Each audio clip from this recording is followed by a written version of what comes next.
Side खबरों के लिए सब्सक्राइब करें फ्लेम मीडिया और उसके बाद बेल आइकन को प्रेस करें ताकि सबसे पहले आपको मिले एक्सक्लूसिव खबरें।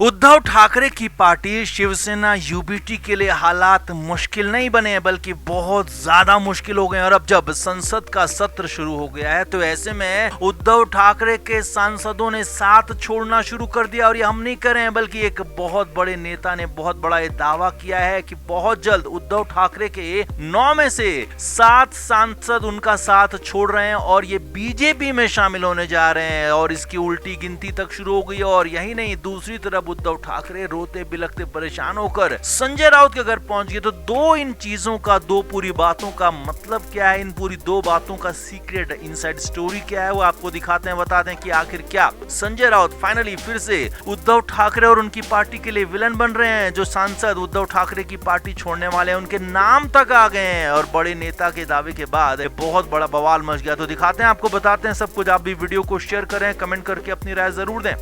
तो सबसे पहले आपको बताते हैं कि उद्धव ठाकरे संजय राउत के घर गए थे। अब हालांकि ये कोई बहुत बड़ी बात नहीं है कि उद्धव ठाकरे किसी के भी घर जाएं और वो भी उन संजय राउत के जो उनके करीबी हैं। लेकिन खबर ये है कि उद्धव ठाकरे ऐसे ही किसी के घर नहीं जाते बल्कि वो मतलब से जाते हैं। कोई न कोई बहुत बड़ा मतलब था और मतलब ये था कि संजय राउत को मनाना था, समझाना था। अब खबर ये है कि संजय राउत के घर पर उद्धव ठाकरे जब पहुंचे तो वहाँ संजय राउत ने उन्हें अपना वो इलाका भी दिखाया जहाँ पर संजय राउत खुद मीडिया से बात करते हैं, क्योंकि वो शिवसेना यूबीटी के मुख्य प्रवक्ता हैं। और उन्होंने अपने नेता उद्धव ठाकरे को दिखाया कि यहाँ पर ही वो मीडिया से बात करते हैं, मीडिया को मुखातिब होते हैं। अब अंदर की खबर ये नहीं, अंदर की खबर ये है कि शिवसेना प्रमुख उद्धव ठाकरे संजय राउत की कुछ हरकतों से परेशान बीच में थे और उनके साथ बीच में अनबन की भी कुछ खबरें आई थी। लेकिन अब खबर ये है कि संजय राउत कुछ बड़ा खेल करने जा रहे हैं और उसी को समझाने, उसी को मनाने या कहें कि उसी को मैनेज करने उद्धव ठाकरे उनके घर गए थे। अब खेल क्या है वो भी समझिए। तो खेल का पता वहां से लगा जब बीजेपी के बड़े नेता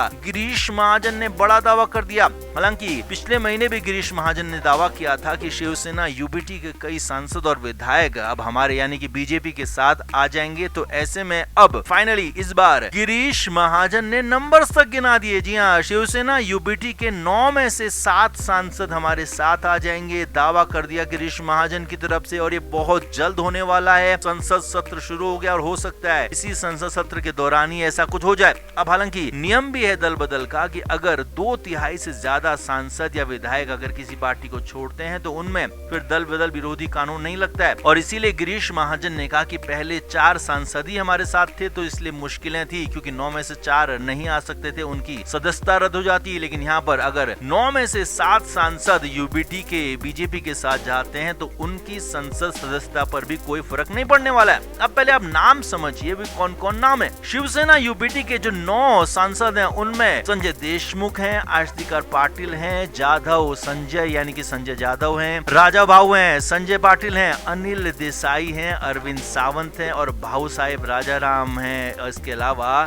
ओम प्रकाश भूपाल, जबकि जिन्हें प्रवीण राज निम्बालकर भी कहा जाता है, वो भी हैं। तो यहाँ पर इन 9 में से कौन सांसद हो सकते हैं वो हम आपको अब समझाते हैं। हालांकि हमारे पास भी फिलहाल इसकी पूरी जानकारी नहीं है, लेकिन जो दावा किया जा रहा है गिरीश महाजन की तरफ से उसके मुताबिक 7 सांसद हैं। तो यानी कि इसमें से 2 सांसद नहीं होंगे। वो 2 सांसद कौन हो सकते हैं? अनिल देसाई को शिवसेना यूबीटी में उद्धव ठाकरे का बेहद करीबी माना जाता है, अरविंद सावंत को भी करीबी माना जाता है। अरविंद सावंत भी बड़े प्रमुख पदों पर हैं। तो यानी कि इन दोनों का इतनी जल्दी उद्धव ठाकरे से मोह भंग हो जाए ये कहा नहीं जा सकता है। संजय जाधव भी उद्धव ठाकरे के करीबी माने जाते हैं। यानी कि अब ये 3 बड़े नेता हैं जो उद्धव ठाकरे के करीबी माने जाते हैं। तो इन तीनों में से भी कौन एक है जो वो जा सकता है, क्योंकि इन तीनों में से 2 सांसद भी अगर उद्धव ठाकरे के पास बचते हैं, 7 सांसद बाकी के जाते हैं, तो ये सवाल बड़ा हो जाएगा। क्योंकि यहाँ पर हम हालांकि किसी का नाम नहीं ले रहे हैं, लेकिन जो कयासबाजियां लगाई जा रही हैं, जो दावे किए जा रहे हैं गिरीश महाजन की तरफ से, उसके मुताबिक 7 सांसद जाते हैं। तो वो 7 कौन होंगे? इन्हीं 9 में से होंगे और 2 नाम जो नहीं होंगे वो बड़े नाम हो सकते हैं। तो ऐसे में ये बहुत बड़ा सवाल बना हुआ है कि उद्धव ठाकरे की पार्टी में क्या एक बार फिर से बड़ी बड़ी टूट हो जाएगी, एक साथ सारे के सारे सांसद चले जाएंगे, क्या 9 में से 7 सांसद जाएंगे, ये सारे के सारे चले जाएंगे, या फिर कुछ भी नहीं होगा।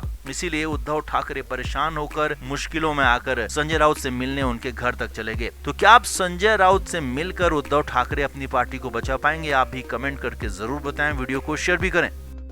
तो सबसे पहले आपको बता दें कि अभी हाल में ही एकनाथ शिंदे दिल्ली गए थे, उन्होंने अमित शाह से मुलाकात की थी। राज ठाकरे और उद्धव ठाकरे के संभावित गठबंधन को लेकर यह बातचीत हुई थी, जिसमें अमित शाह ने एकनाथ शिंदे से फीडबैक लिया था कि इन दोनों के साथ आने से कितना नुकसान बीजेपी को और यानी कि एनडीए को हो सकता है। अब इस मुलाकात के कुछ ही दिन बाद एकनाथ शिंदे को बहुत बड़ा झटका लगा जब देवेंद्र फडणवीस ने कह दिया कि उद्धव ठाकरे आप हमारे साथ आ जाएं। और यही नहीं, उसके बाद अगले दिन मुलाकात भी कर ली। करीब करीब 20 मिनट की ये मुलाकात हुई और हालात ये थे कि एकनाथ शिंदे आसपास ही खड़े थे, उनका चेहरा अलग हो चुका था, चेहरा उतर चुका था। और इसके बाद एकनाथ शिंदे गुस्से में तमतमाए अपने कार्यकर्ताओं से मिले। जी हाँ, खबर यही है। सूत्रों के मुताबिक शिवसेना की मीटिंग उन्होंने बुलाई, अपने कार्यकर्ताओं से, नेताओं से बात की और गुस्से में बुरी तरह से लाल पीले हुए एकनाथ शिंदे ने दिल्ली फोन कर दिया। अब सूत्रों के मुताबिक खबर तो यहाँ तक है कि उन्होंने अमित शाह से बात करने की कोशिश की, हालांकि अमित शाह से उनकी बात हो नहीं पाई। व्यस्तता के चलते अमित शाह उनसे बातचीत नहीं कर पाए, लेकिन हाँ, एकनाथ शिंदे ने अपना मैसेज जरूर अमित शाह तक पहुंचा दिया है और ये भी साफ कर दिया है कि वो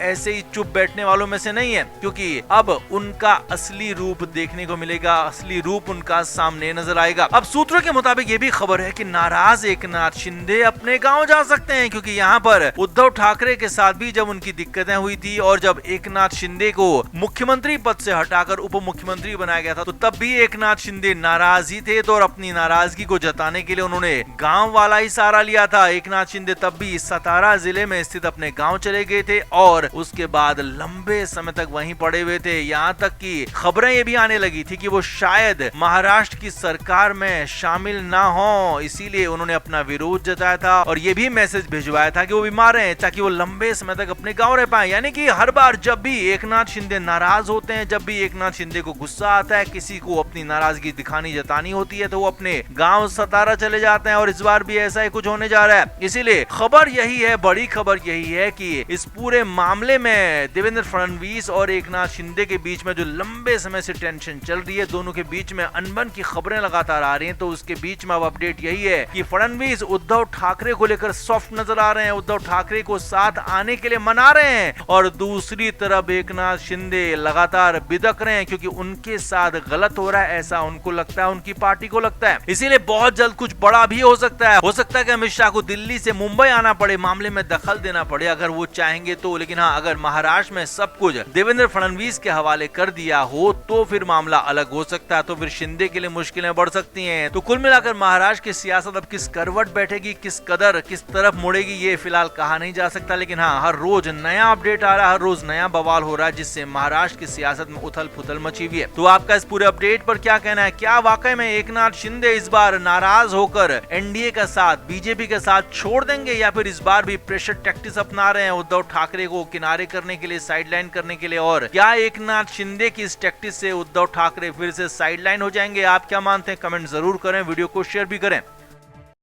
फ्लेम मीडिया रिपोर्ट।